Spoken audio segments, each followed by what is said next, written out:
This week on Atlas Weekly, we got 2 new Captain America books, Superman Gone Crazy, and Django teaming up with Zorro. And I've got an all-female mafia book, a space thriller, a conspiracy book, and the return of a Jim Carrey franchise, and I'm not talking about Dumb and Dumber 2.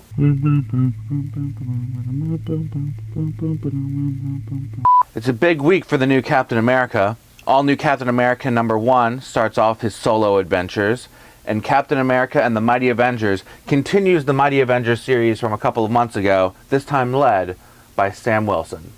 In Batman 36, the Joker is back, and does he have Superman under his spell? Quentin Tarantino and Matt Wagner bring us the team-up nobody knew they needed until now, Django and Zorro. Spider-Verse #1 kicks off a really cool anthology of short stories based on all kinds of crazy cool Spider-Men and women. Tony Stark is back with a new attitude, a new look, and a new series in Superior Iron Man #1. Thor II is out this week, and stuff goes down in this issue. There's some action, it's cool. My pick of the week is Witches #2. We've still got copies of #1. It's Scott Snyder and Jacques, and this book is amazing. If you're into anything horror or just anything fresh and original, please check this book out. My main pick this week is called The Kitchen. It's about a group of women in the 1970s who take over the mob after their boyfriends and husbands get sent away to prison. It's a really great, gritty crime story with art that really fits the 70s style. It's definitely worth a read. Check it out. Ivan Brandon and Nick Klein, the team that brought you Vikings, is back with Drifter.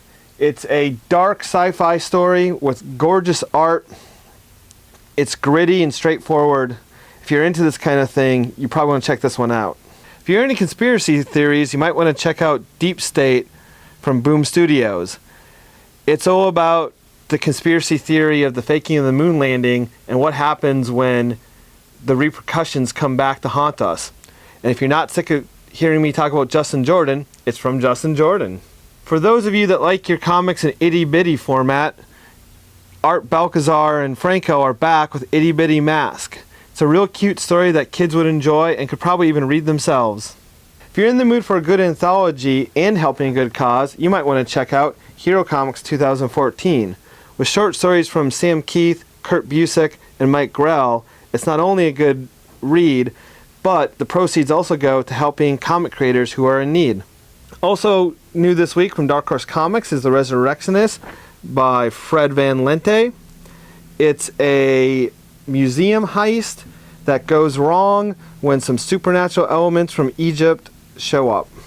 2 of the best new series from Image Comics are out this month in $10 trades that collect the first volumes.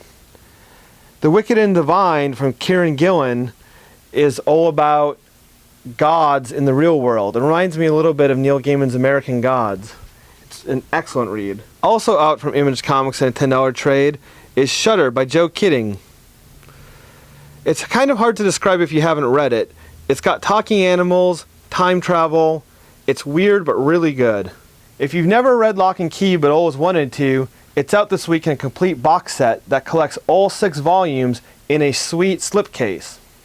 If you bought the Walking Dead trade last week but still need more Kirkman, check out Invincible Volume 20 this week. The first 10 issues of Batman Adventures are collected in a nice $20 trade. It's awesome to relive the 90s series. It's also great for kids. The second volume of Batman Superman is out in hardcover, and the first is finally out in paperback. In super cool toy news, we've got the new variant Play Arts Kai figures for Aquaman and for Cyborg. That's it for this week, guys. Be sure to hit us up on Facebook and these guys. Who is doing this art? Because it's like kind of terrible. When IGN does an article every week of top 5 comics you don't want to miss this week, and that was the Image. And I was like, damn, I want to read that Superman book. It was not a Superman book. But that's okay. Read some Chris Van Allsburg, for the love of God.